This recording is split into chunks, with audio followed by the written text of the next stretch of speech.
Hello, everybody. It is Sunday, May the 5th, 2024. We haven't done a That Was the Week show for a few weeks. First, Keith was away, then I was away, but we are back with That Was the Week and my old friend Keith Teare. Nothing much seems to have changed in the world of tech and venture capital, though. This week's That Was the Week newsletter is entitled, with its characteristic terrible AI art, "Where is the money?" And Keith is joining us as always from Palo Alto, which might be renamed The Money rather than Where is the Money. Keith, the money is in Palo Alto. You may not have it, but it's somewhere there, isn't it? There's a lot of money in Palo Alto for sure, but it isn't earned by the people who are the subject of this week's newsletter. This week's newsletter is all about creatives, video creatives on the one hand, hence the guy in the background there, and writers on the other hand, the guy at the desk.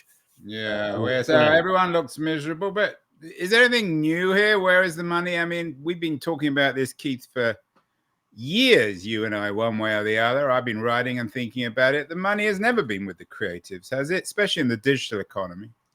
Well, the funny thing is, creative money flows are very like venture capital money flows. They have the power law. The power law meaning that with a large number of actors, there's only a small number of winners, and the curve of winning is skewed to those few who win. And that's the subject of Doug Shapiro's essay about video. And Doug Shapiro is an expert on video. He's got a TV background. Follow the money. So it's a video rather than and it features the numbers on 24-hour delivery of U.S. cable network generals. What is the takeaway from? Well, his takeaway, which I tend to agree with you, is not new. His takeaway is that, we're all talking about streaming media growing massively, and Netflix and so on. YouTube, of course. YouTube, TikTok even. And he makes the point that the total pile of money spent by consumers on video hasn't changed for 20 years or more. That it's the same pile of money. It's just moving from one person. The winners are changing, but the total amount we're spending is not changing. Therefore, video creation is not a growth industry. That's his main point. He does talk about opportunities to steal some of the pie. In particular, he's focused on live sports as a place that... Yeah, his numbers seem to suggest that sports is way ahead of family and kids. And then right at the bottom is women's, which is surprising, and arts and entertainment, which is less surprising. Yeah. So he's demystifying. I mean, he makes a living from consulting to broadcast networks and streaming networks and so on. So, there's somewhat of a self-interest on his part to disclose what he considers to be surprising facts. I don't think the facts are that surprising. Right. So let's go back to and Keith, you've got to change. You've got to change your AI artist. I don't know if that's possible. We'll talk more about AI, but it gets worse, in my opinion. Where is the money? We've got two terribly unhappy people. One who looks like Jesus, the other who looks like a very unhappy writer. And then we've got a videographer. Is there any money in the people who carry large cameras around and put their content on YouTube? Well, there's got to be some. Jerry Seinfeld. I mean, there's got to be. I mean, we've always had there's got to be, but all the money's going to Netflix, YouTube, and Apple, isn't it? Well, that's the case. I mean, you and me doing this video, I think neither one of us is doing it for the direct money that will come from... Well, you promised me that, Keith. That's the only reason I do it, especially on a Sunday. Exactly. But Jerry Seinfeld, for example, just made a documentary. I think it's about October the 6th. The riots and everything. He's getting slammed for it, apparently. But there are people who make lots of money from doing documentaries. But Seinfeld already has a brand. I mean, we've talked about this. Yes, if you've got a brand, you can use these platforms. But if you don't, I mean, presumably What about all these video producers on YouTube who are apparently making millions of dollars? Is that just a delusion according to the pieces? No, the pieces recognize that that's happening, but they say that that money is coming out of pockets that were previously spending on other video. So, you know, you're closing down your $300 a month Comcast, and now you're paying, you know, probably a little bit less than that for all your streaming, including YouTube and TikTok. And there are people making hundreds of millions of dollars actually on YouTube. Mr. Beast is the most well known, but I think there's lots of others. If you go on YouTube and you search almost any area of interest, you're going to find experts making videos with an audience. Sometimes the audience can be like, this is kind of weird, but I watched this couple who are renovating a home in Italy. They've been going on, I don't know, more than a year easily.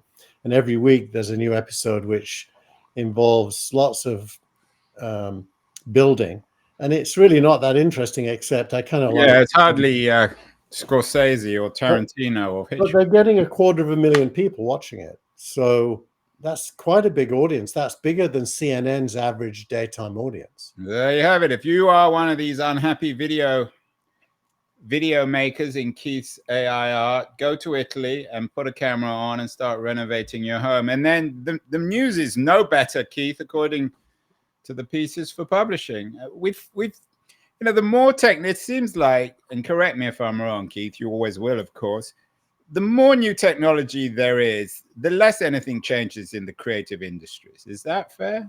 Yeah, the one you're pointing to is Freddie de Boer, which sounds like a South African name, but it may be Dutch, saying that he feels like a loser. A bit like you, Andrew, he writes books. I'm a loser, you say? No, you write books. And so does Freddie. And Freddie has been bemoaning the fact that there's no real promise of money for people who write books, that it's a lonely endeavor that results in nothing. He sounds very depressed, actually, when I read this. But the reason I put it in is he also speaks about how Substack is not a solution. And most people, I think, who write think Substack may be a solution. So that's a new fact, or a new point of view, I would say.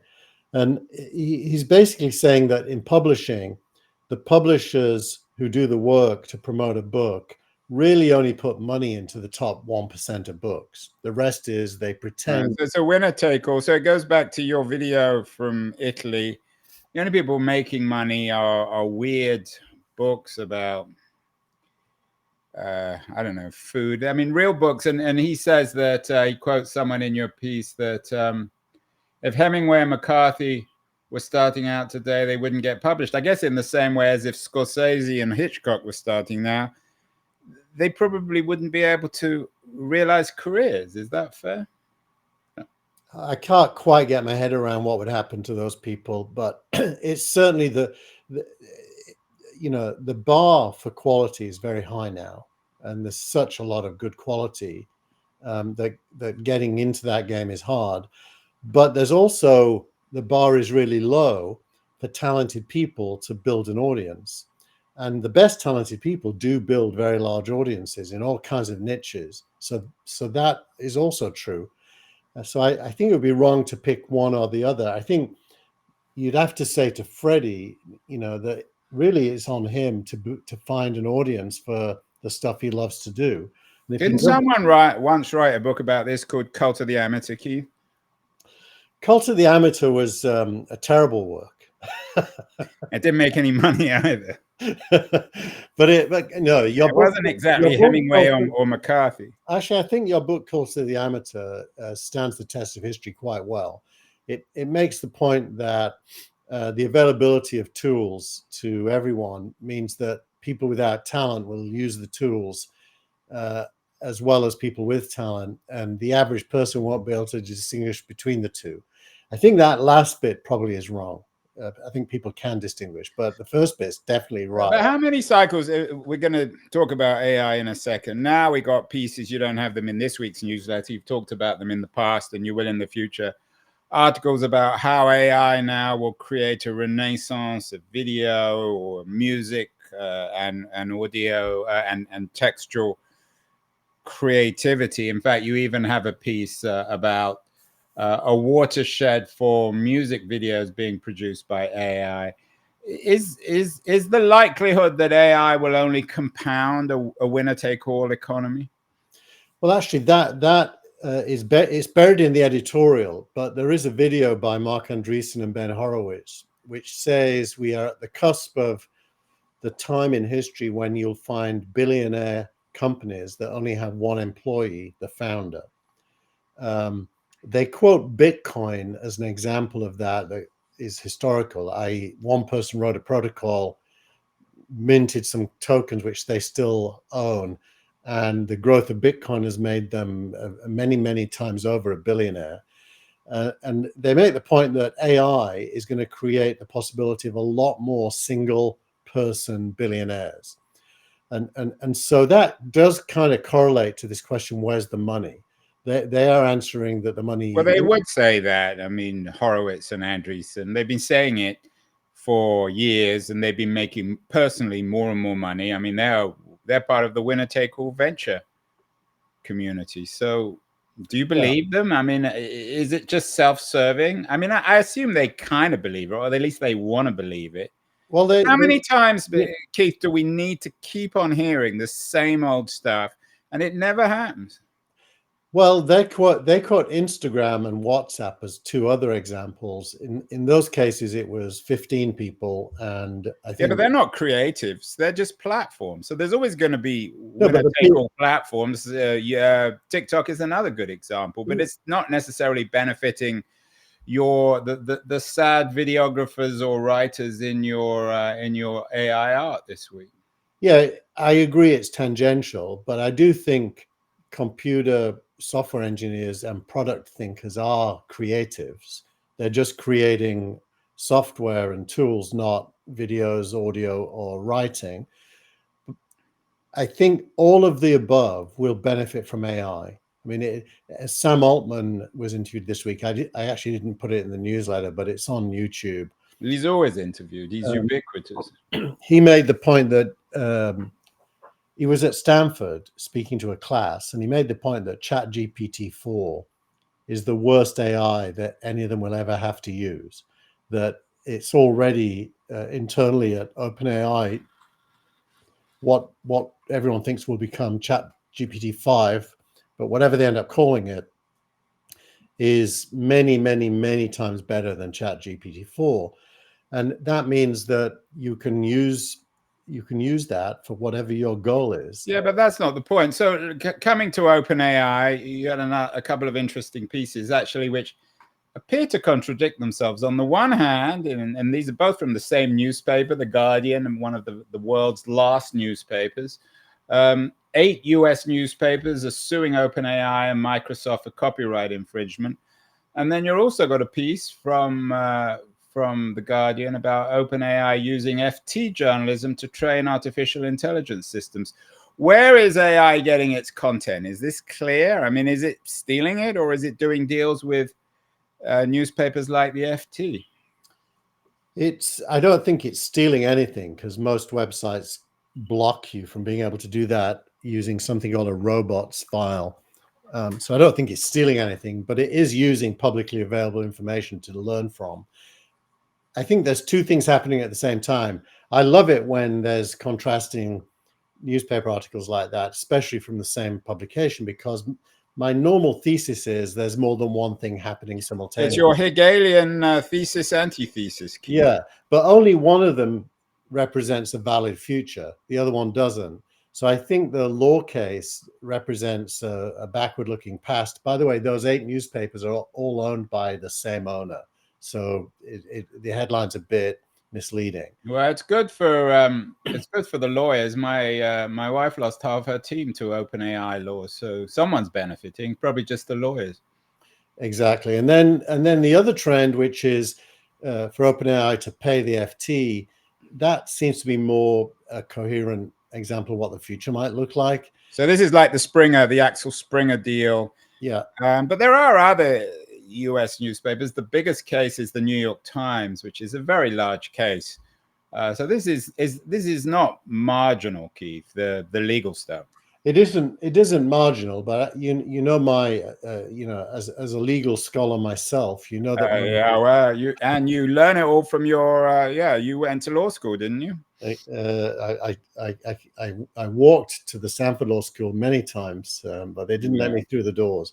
But don't blame them. That my legal scholarship tells me that OpenAI losing a case against a newspaper because it read their publicly facing stuff to learn from it is not likely that OpenAI will lose that case. So where is the money in this AI, this emerging AI economy? You have on the one hand the platforms like OpenAI. On the other hand, you still have traditional creators of content like the New York Times and the FT. Who's going to clean up here? Who's going to make money? Well, I think this week's is it the video of the week, or did I put it somewhere else? But the video about IBM buying HashiCorp for $6.4 billion. Yes, yeah. Video of the week. There's a fairly decent example of where the money goes. HashiCorp was created by two 22-year-olds who thought that as the cloud and data become more important, it's unlikely that big companies will only want to host their stuff in, let's say, Amazon. They're going to want to use all the different clouds. So HashiCorp built this abstraction layer that sits on top of all the clouds and lets you manipulate where your stuff runs. And that's all they do. That's the plumbing, Keith. Again, it's not for the creatives. Let's go back to your Rembrandt AI art. It doesn't benefit the guy holding the camera or the writer. Yeah, but you're not asking whether the creators make money. You're asking where does the money go? And I'm telling you, the money will go to infrastructure a lot. It will also the plumbers. So you should always study the plumbing. Become a plumber, tech plumber at least. Plumbers, electricians, and in the case of the internet, it's deep infrastructure for data, for computing. That's just getting bigger and bigger and bigger. Data centers are getting bigger. All of that will happen. And then on the other hand, consumer facing, the key to money is audience, always. It isn't, because you've got people with billions of, or certainly millions of viewers on YouTube not making any money. Or for that matter, people with large mailing lists on Substack who are struggling, as Freddie DeBoer reminds us. No, you're not right about the millions on YouTube not making money. I mean, if you've got millions of subscribers on YouTube, you do make a decent amount of money. But there is a, we talk about this power law or winner takes all.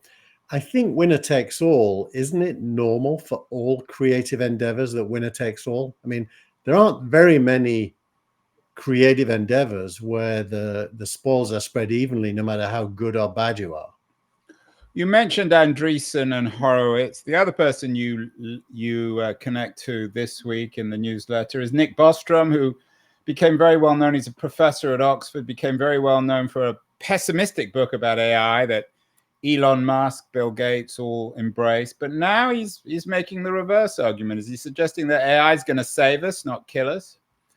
Well, he's asking the question, what if he's wrong and AI actually is the solution to a lot of things? And, given he's obviously making money on both sides of the argument, this guy, but I do think this second question is the more pertinent of the two questions, because clearly there's no insight in understanding that AI is limited. I still read Gary Marcus a lot, but I'm less and less... Marcus has a new book out. I should get Bostrom on my Keen On show. I know I'm going to talk to Marcus about his new book. It's an Oxford University or Princeton University Press out book. It's out in September, so there'll be alternative views to book. So what's Bostrom's argument? Did you read? Bostrom's argument is that there's enough to suggest, with what we've already seen, that there will be very few tasks that AI will not be able to lend its hand at, including increasingly in the physical world using robotics as we'll get to that. Companies like Figure, but how does that benefit anyone except the owners of these new companies?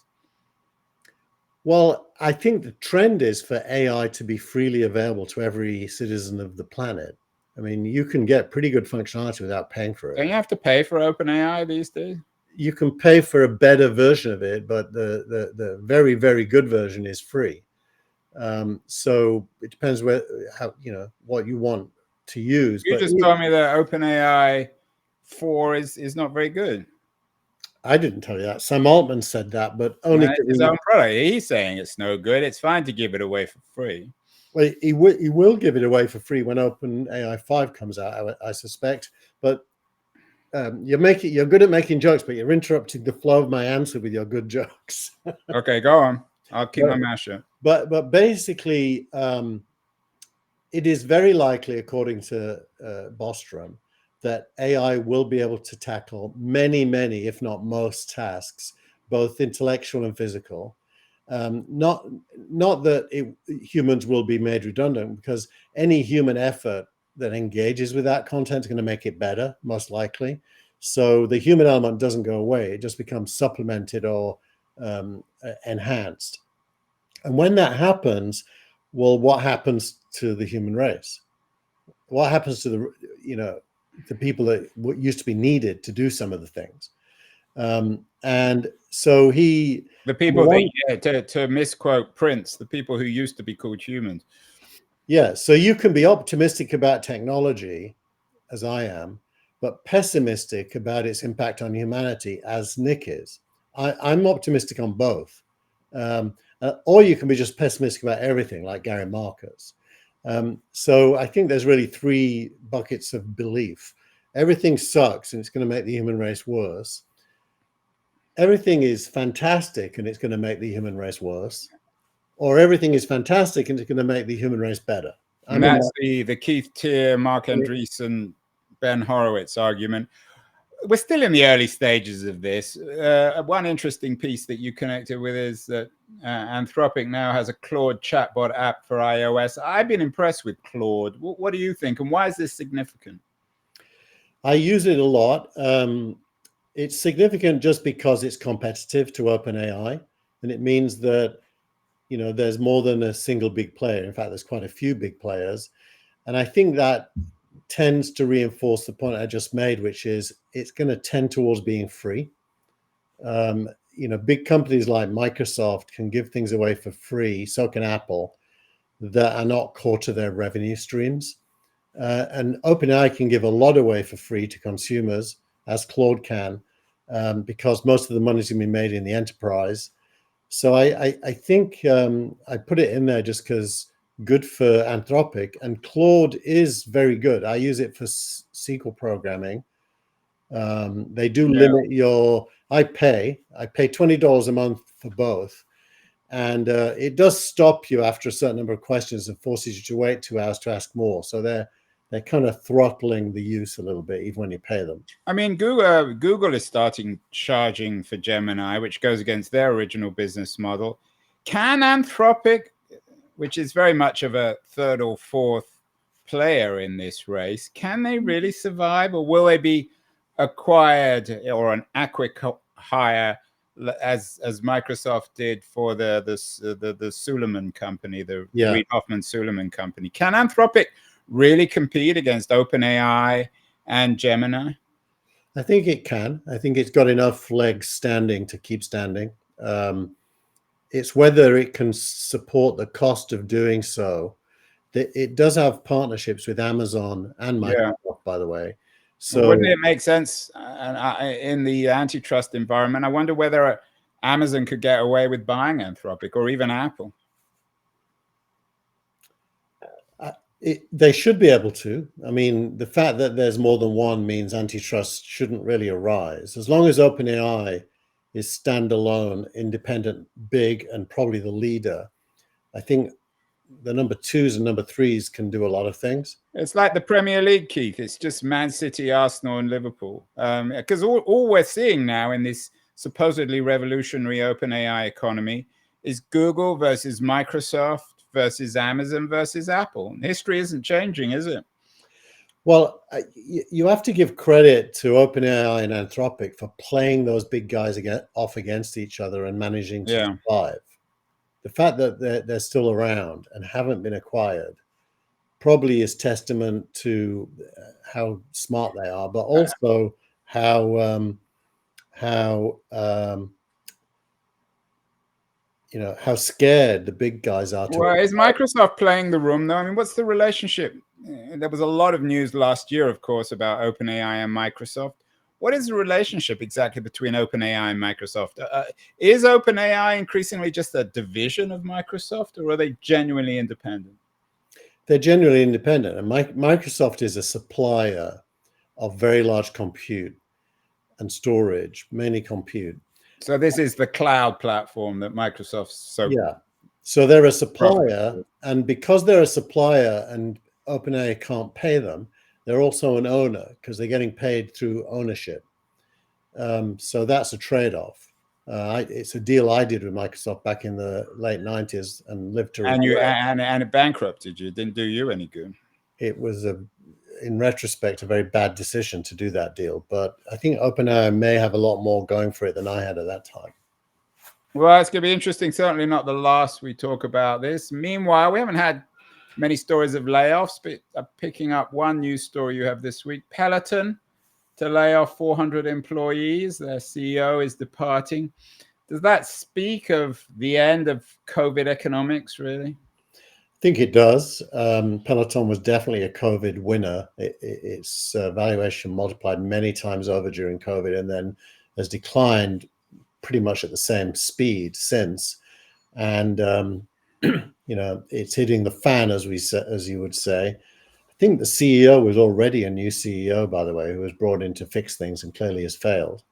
So I put it in because there are a lot of layoffs. Google did some layoffs this week as well. And they're not. Yeah, but their stock price went up because Wall Street was thrilled by that. I mean, Peloton is a company in the death spiral, isn't it? Yes, I think so. I think it is. Product, by the way, is very good for anyone who wants, a bicycle with a screen that lets you log into classes and train at home. It's still a great product. It's just the market for that product has shrunk a lot. Well, we got to that point. Startup of the week, and it's very much in keeping, I think, with the themes. Beehive attracting $33 million. It's a platform for newsletters. Does this speak, Keith, of the increasing vitality of the digital plumbing industry? It's not for creators, but guys like Freddie DeBoer can use Beehive. Yeah, well, Beehive is best compared to Substack, which I use and you use. Beehive's claim to fame is it supports sponsorships and advertising, whereas Substack really is all about subscription. And this investment happens at a time when it's already got over $20 million in revenue. So clearly something is working. I should disclose, by the way, that SignalRank were one of the investors in that round. Through a partnership with one of their seed investors. We helped them do their follow-on. So, I thought it's noteworthy mainly because there's more than one player in this space. So if you're on Beehive, man, as you said, I'm on Substack, so are you, or this show's on. What do you get with Beehive that you don't get with Substack, and vice versa? I think they bring advertisers to the party so that you can make money not just from subscribers. That's the main difference. So if Freddie DeBoer is watching, should he go to Beehive?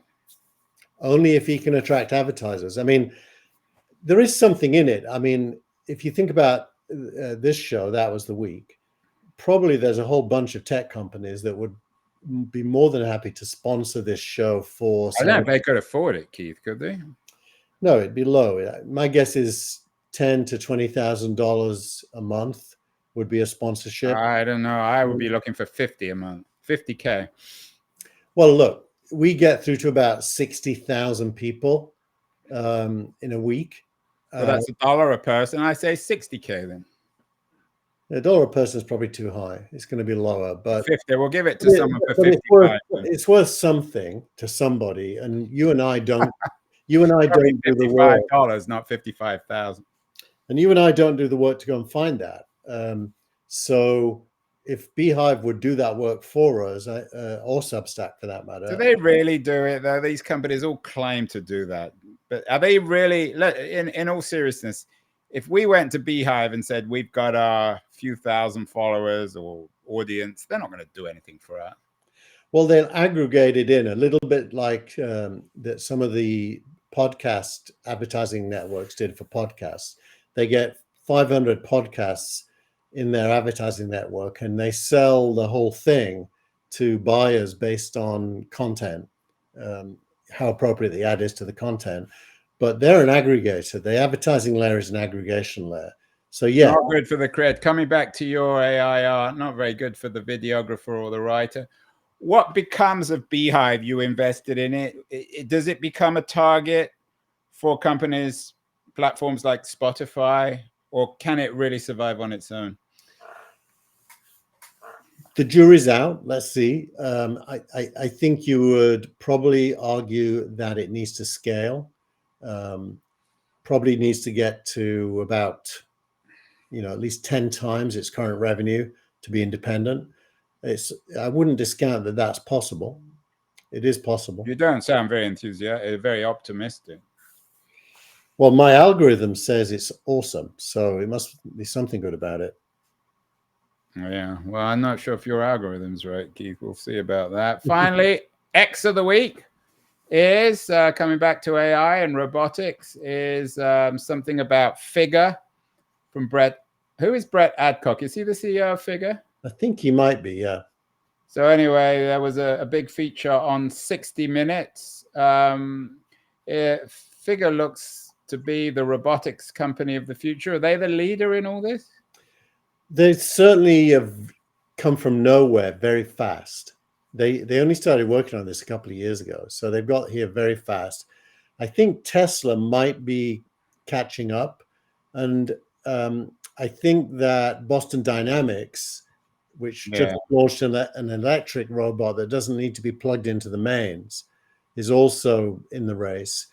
I think there are going to be domestic robots soon meaning 2 or 3 years. Wow. So this is a big deal.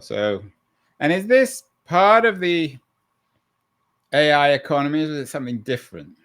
It is. This is where you blend software and hardware into things that can be done in the real world. In the case of Figure, it's car production lines. They're being trained to do specific jobs on a car production line.